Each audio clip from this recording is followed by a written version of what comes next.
मैं हूं शुमाइला नवाज। हेडलाइंस आपने जाने। बुलेटिन के आगाज में आपको बताते हैं कि वज़ीर आज़म इमरान खान का ये कहना है कि लोगों की तकालीफ देखते हुए गरीब तरीन अफराद को अशियाए ज़रूरिया पर सब्सिडी दे रहे हैं। एहसास राशन प्रोग्राम की सदारत करते हुए वज़ीर आज़म इमरान खान का ये कहना था कि हुकूमत आवाम को रिलीफ फराहम करने के लिए इक़दाम कर रही है। गरीब घरानों को फ़ायदा पहुँचाने के लिए रजिस्ट्रेशन को तेज़ किया जाए। इजलास में एहसास प्रोग्राम की चेयरपर्सन सानिया निश्तर ने ब्रीफिंग में कहा कि 2 करोड़ घरानों को आटा, घी और दालों पर 1000 रुपए दिए जाएंगे। प्रोग्राम रवा माह को मुल्क भर में शुरू किया जाएगा। प्रोग्राम के तहत करियाना स्टोर्स की रजिस्ट्रेशन भी जारी है।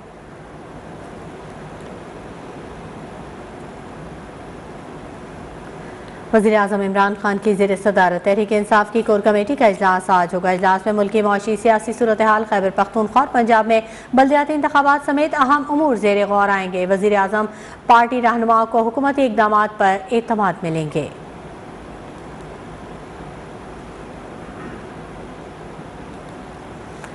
और अब बात करें कुछ महंगाई की, तो कराची में महंगाई से सताए आवाम को के इलेक्ट्रिक बिजली का एक और झटका देने के लिए तैयार है। सार्फिन 51 करोड़ का मजीद बोझ उठाने के लिए तैयार हो जाएं। के इलेक्ट्रिक ने नेपरा को बिजली फी यूनिट कीमत 29 पैसे महंगी करने की दरख्वास्त दे दी है। दरख्वास्त अक्टूबर के फ्यूल चार्जेस एडजस्टमेंट कीमत में दी गई है। नेपरा के इलेक्ट्रिक की दरख्वास्त पर आज समाअत करेगा। फैसला जारी होने की सूरत में सार्फिन पर 51 करोड़ 60 लाख रुपए का इजाफी बोझ पड़ेगा।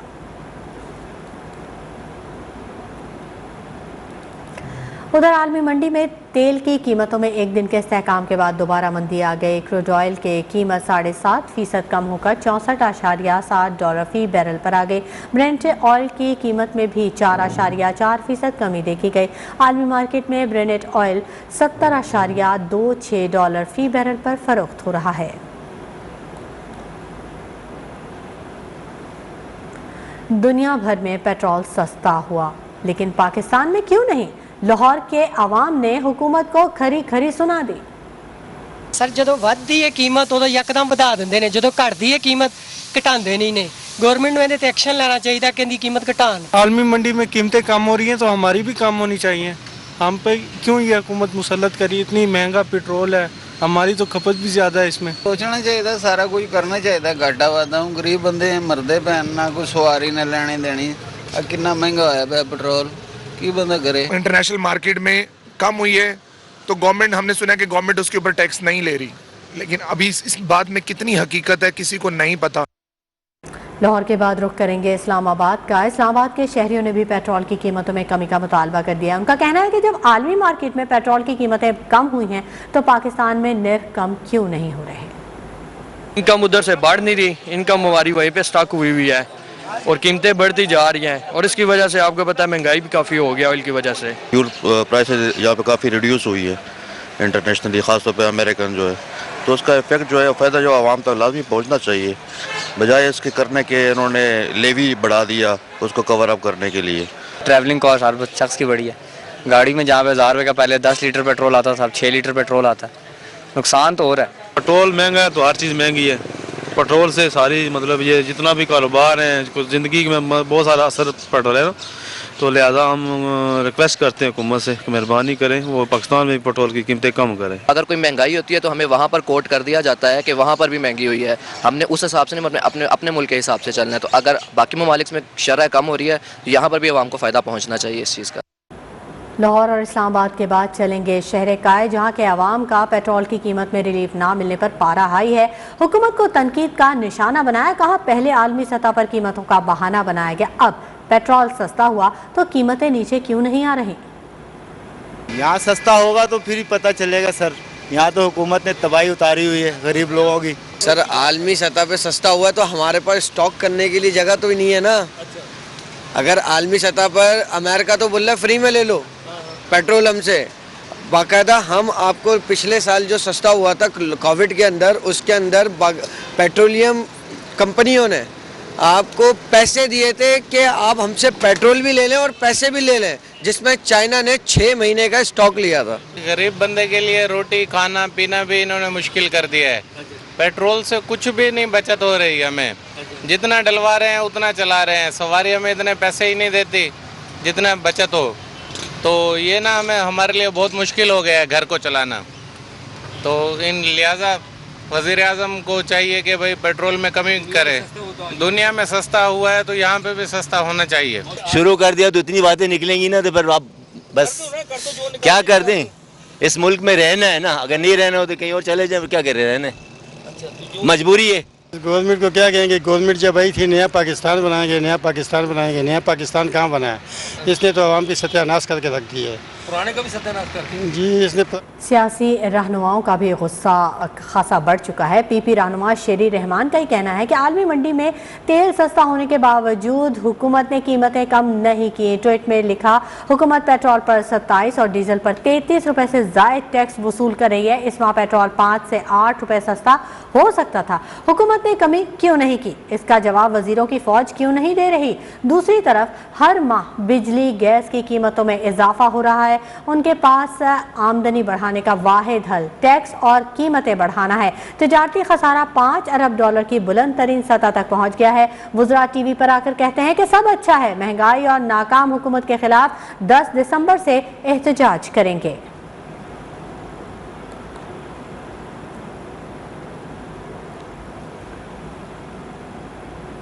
शहर कायद में हर चीज़ महंगी, ऐसे में दूध की बढ़ती कीमतों ने शहरियों को बच्चों के लिए दूध खरीदने और चाय पीने से भी महरूम कर दिया। इंतज़ामिया ऐसी गायब के पलट कर खबर भी ना ली। मज़ीद जानते हैं बदी जमा की इस रिपोर्ट में।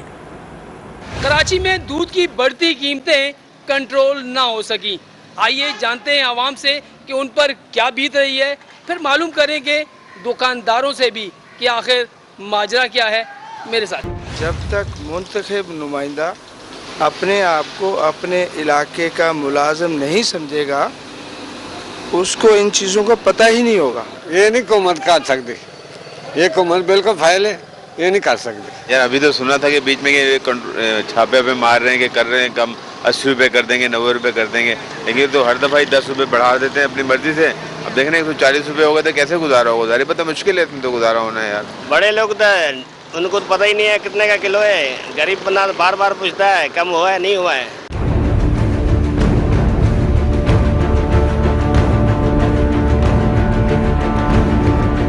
भाई 140 रुपये दूध हो गया यार, इसके अलावा और बाकी सारी खर्चे हैं, सब्ज़ी है, घर का बिजली का खर्चा है, गैस है और बच्चों की पढ़ाई है।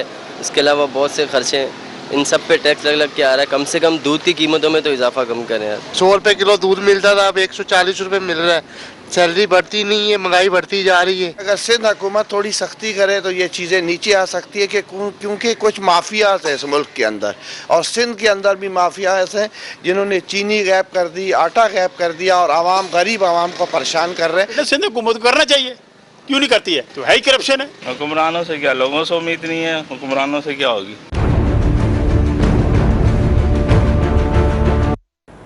दूसरी जानिब मुल्तान में खाद की मसनूई किल्लत से कीमतों में दुगना इजाफा हो गया। किसान महंगे दामों खाद खरीदने पर मजबूर है।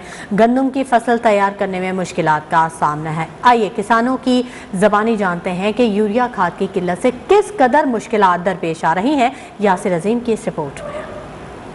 गंदम की काश्त के बाद अब बनला है गंदम को पानी देने का, लेकिन यूरिया खाद की अदम दस्तयाबी और महंगी मिलने की वजह से किसानों को परेशानी का सामना है। आइए किसानों से जानते हैं कि खाद की किल्लत की वजह से उनको किन मुश्किलात का सामना है। किसान अजाब को आ गए हैं। कोई पहले गंदम लगाने के टाइम हमें DAP नहीं मिल रही थी, वो बड़ी मुश्किल से लिए ब्लैक में। अब पानी लगाना है, सोना यूरिया नहीं मिल रही, कहाँ जाए किसान? कहाँ से जाओ लेने के लिए? वो कोई 2500 मांग रहे, कोई 3000 मांग रहे, कोई कहते है भी नहीं खाद। अब देखें फसल ऐसे पड़ी है, पानी नहीं लगा रहे हम, लिहाजा वजीर आज़म खुद देखें, कोई नोटिस ले। यूरिया खाद की शार्टिंग बहुत है, इसलिए खाद नहीं मिल रही, जो मिलती है वो महंगी है। इस वक्त तो सोना यूरिया लगेगी, क्योंकि पहले पानी लग रहे हैं इसको, पहले पानी पे सोना यूरिया की खाद इस्तेमाल होती है और कहीं से भी नहीं मिल रही। जो मिलती है वो 2500 से 3000 की दे रहे हैं, कहीं से भी नहीं मिल रही। सर किल्लत इस वजह से है, जो यूरिया की मेन वजह ये है कि गवर्नमेंट कहती है कि आप कंट्रोल रेट पे बेचें, ठीक है। जो हमें मतलब रिटेलर देते हैं, बड़े जो डीलर बैठे हैं, वो कहते हैं कि हमें टैक्स इतना लगता है कि हम सस्ती नहीं दे सकते। वो हमें महंगी देते हैं, हम आगे महंगी बेचते हैं, इसकी वजह से हमें महकमा चालान कर देता है। जो भी मसले होते, इस वजह से हम कंट्रोल रेट पे बेच नहीं सकते। जो मेन डीलर थे उनके पास भी नहीं पड़ी, छोटी दुकानों के पास जो ऐसे पहले भी कमी पेशी होती रहती है, लेकिन मेन डीलरों के पास भी नहीं पड़ी यूरिया खाद। अब गंदम का पहला पानी लगाना है, साथ खाद लगेगी तो फसल तैयार होगी ना, जब खाद भी नहीं डालेंगे तो फिर ये फसल ख़राब हो जाएगी। तो वज़ीर आला को, इंतज़ामिया को चाहिए कि किसान की कमर न तोड़ें, क्योंकि वो अगर फसल बेहतर करेगा तो सारे पूरे पाकिस्तान का फ़ायदा होगा।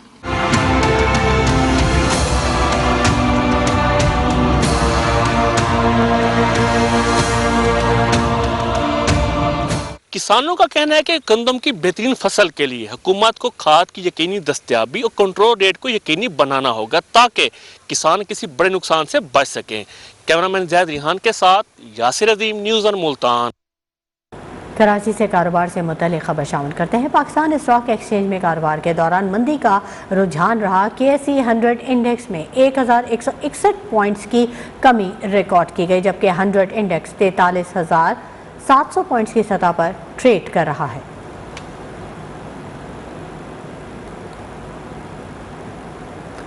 करेंसी मार्केट में पाकिस्तानी रुपए की बेकदरी का सिलसिला जारी है। अमरीकी डॉलर 22 पैसे मजीद तगड़ा हो गया।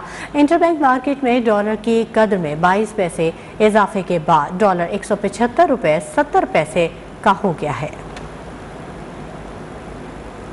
खबरों का सिलसिला जारी रहेगा। वक्त हो गया एक ब्रेक का। मैं खबरों के सिलसिले को आगे बढ़ाते हैं। आपको बताएं, मुत्तहिदा अपोजिशन ने पार्लिमानी कौमी सलामती कमेटी की इन कैमरा ब्रीफिंग के बायकॉट का फैसला कर लिया। पार्लियामेंट में मौजूद मुत्तहिदा अपोजिशन ने मशावरत के बाद बायकॉट का फैसला किया है। मुत्तहिदा अपोजिशन ने पार्लिमानी कौमी सलामती कमेटी के इन कैमरा ब्रीफिंग के बायकॉट का फैसला किया है। पार्लियामेंट में मौजूद मुत्तहिदा अपोजिशन ने मशावरत के बाद बायकॉट का फैसला किया। एलामिया में कहा गया है, अपोजिशन ने तमाम उमूर पर हमेशा जिम्मेदाराना तर्ज अमल का मुजाहरा किया है।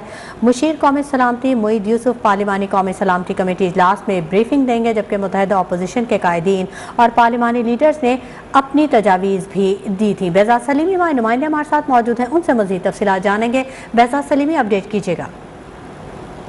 पार्लियामेंट में मौजूद मुत्तहिदा अपोजिशन हुकूमत की जानिब से 6 दिसंबर को बुलाई जाने वाली पार्लिमानी कौमी सलामती कमेटी के इन कैमरा ब्रीफिंग के बाइकाट के फैसला का ऐलान किया है और तर्जुमान मुस्लिम लीग नून मरियम औरंगजेब की जानिब से ये मुश्तरका ऐलानिया जारी किया गया है, जिसमें ऐलान किया गया है कि हुकूमत की जानिब से समझौते कानून को बलदेव होने की हुकूमती रही और तर्ज अमल की वजह से अपोजिशन ने इस बाइकाट का फैसला किया है। और इसमें कहा गया है कि कौमी सलामती के मसीर फैसला साजी और पस पर्दा तमाम हक़ाइक़ पर मुतल्लिक़ा मालूमात और अख्तियार से महरूम है और महज नुमाइशी किरदार हैं, जिनकी मरूदात का हकीकी अवामी से कोई तल्लुक़ नहीं। इसके एलानिया में वज़ीर आज़म को भी हद से तनकीद बनाया गया और कहा गया है कि हुकूमत यूनियन खुद पार्लियामेंट का बाइकाट कर रखा है और हुकूमत इन मामलों को पार्लियामेंट में नहीं लाती, महज ब्रीफिंग से काम किया जा रहा है। इसलिए अपोजिशन ने ठीक है, बहुत शुक्रिया बेजाद सलीमी तफसीलात से आगाह करने के लिए। वफाकी हुकूमत ने EVM के जरिए ओवरसीज़ पाकिस्तानियों की वोटिंग पर कमेटियां बनाने का फैसला खुशाइन करार दे दिया। वफाकी वज़ीर इत्तलात फवाद चौधरी ने ट्वीट में लिखा कि इलेक्शन कमीशन का टेक्निकल कमेटियों का फैसला अहसन कदम है। पार्लियामान के फैसले तमाम इदारों के लिए मुक़द्दम हैं।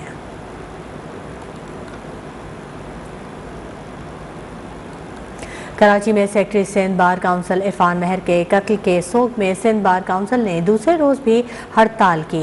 सिंध हाई कोर्ट और सिटी कोर्ट में वकला अदालतों में पेश नहीं हुए, जिससे मुकदमात की समाअत न हो सकी। सिंध हाई कोर्ट बार के सेक्रेटरी उमर सुमरो और दीगर ओहदेदारान ने अदालतों में पेश होकर जजेस को केसेस ना चलाने की इस्तदा की। सिंध बार काउंसिल की अपील पर वकला ने अदालती कार्रवाइयों का बायकॉट किया।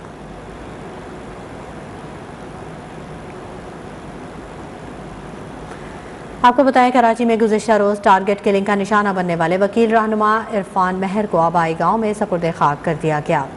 सिंध बार काउंसिल के सेक्रेटरी इरफान महर को कराची के इलाके गुलिस्तान जौहर में टारगेट किलिंग का निशाना बनाया गया। इरफान महर की नमाज जनाजा शिकारपुर के आबाई गांव खाही महर में अदा की गई। नमाज जनाजा में डिस्ट्रिक्ट एंड सेशन जज, शिकारपुर, वकला, सियासी और समाजी शख्सियात समेत इलाका वकीलों ने शिरकत की। वक्त हो गया आपको लिए चलेंगे बडग्राम, जहां पर वजीर आला खैबर पख्तूनख्वा महमूद खान अवामी जलसे से खिताब कर रहे हैं। न इमरान खान भागने वालों में से है, न तुम्हें हम भागने देंगे इस मुल्क से। इधर ही हम तुम्हारा एहतिसाब करेंगे। जिस तरह एक भागा हुआ है दवाई लेने की खातिर, अभी तक वो नहीं आ सका, न वो आएगा। जब तक इमरान खान इख्तिदार में होगा, ये चोर यहां पर हुकूमत नहीं कर सकते, ये नहीं आ सकते।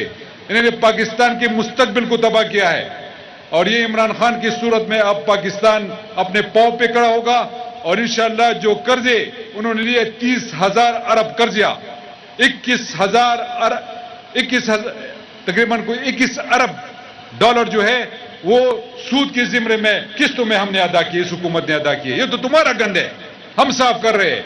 इमरान खान आपके गंद को साफ कर रहा है। ये तो इमरान खान की, आप दुआ करें कि इमरान खान की हुकूमत आई और ये मुल्क डिफॉल्ट से बच गया। और आज 21 अरब डॉलर अगर उन्होंने किस्तों में अदा किए तो तुम्हारी करतूत थी। 21 बिलियन डॉलर से तो पूरा मुल्क इस तरीके से उठ सकता था। यहाँ पर तालीमी निजाम, आपके इंफ्रास्ट्रक्चर, यहाँ पर जो आज महंगाई का ये लोग रोना रो रहे हैं, ये तो उनकी वजह से है। अगर आप ये कर्जे न लेते तो आज इस मुल्क में न महंगाई होती, न इस तरह के हालात होते। ये तो आपकी करतूत है। फिर आके यहां पर कहते हो, उनके साथ जी सिंध का वजीर आला आया था। जब उनके आप गोदामों में जाए तो गंदम की बोरियों में से वहां पे मिट्टी निकलती है, वहां पर चूहे निकलते हैं, वहां पर वो करोड़ों अरबों रुपए मच्छरदानी खरीदते हैं। वहां पर आप जाए तरकी बडग्राम में वजीर आला खैबर पख्तूनख्वा महमूद खान अवामी जलसे से खिताब कर रहे हैं। वक्त हो गया एक ब्रेक का। यहाँ आपको खबर दें कि वज़ीर आज़म के विजन के मुताबिक कामयाब जवान प्रोग्राम स्पोर्ट्स ड्राइव के लिए मुल्क भर की यूनिवर्सिटीज़ में तैयारियां जारी हैं।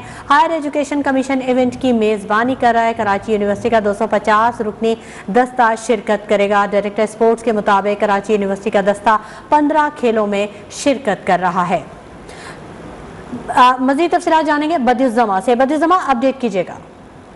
बिल्कुल जी, वज़ीर आज़म की विजन पर कामयाब नौजवान प्रोग्राम स्पोर्ट ड्राइव के लिए मुल्क भर की यूनिवर्सिटियां जो हैं वो इस्लामाबाद में इकट्ठी होंगी। हायर एजुकेशन कमीशन जो है इवेंट की मेजबानी कर रहा है, जिसमें कराची यूनिवर्सिटी की 250 रुकनी दस्ता जो है इस इवेंट में शिरकत करेगा। 15 खेलों के मुकाबले हो रहे हैं, जिसमें से 7 मुकाबले जो है मर्दों के होंगे, 8 जो है वो जो है खवातीन के मुकाबले होंगे और इवेंट 6 से 9 दिसंबर तक इस्लामाबाद में होगा। वज़ीर आज़म इमरान खान इफ्तिताही तकरीब में मुल्क भर की यूनिवर्सिटी के तालिब इल्मों से खिताब भी करेंगे। तो ये शुरुआत है जिसमें मुल्क भर की तमाम यूनिवर्सिटी। बहुत शुक्रिया बदियुज़्ज़मा। वक्त हो गया एक ब्रेक। सबसे बड़ी डकैती का आखिर क्या होगा अंजाम? नेटफ्लिक्स की मशहूर वेब सीरीज मनी हीस्ट का आखिरी सीजन कल रिलीज होगा, जिसका सबको बेचैनी से इंतजार है। El Estado nos ha declarado la guerra. No nos vamos a esconder.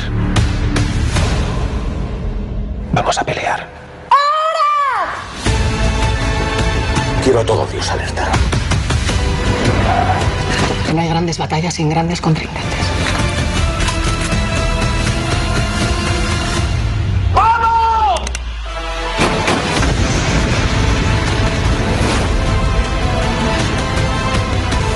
Es imposible. Pero yo voy a sacaros de allí. News room से फिलहाल इतना ही। मज़ीद खबरों और अपडेट्स के लिए आप विजिट कीजिए हमारी वेबसाइट news1.tv। न्यूज़1 के साथ रहिए।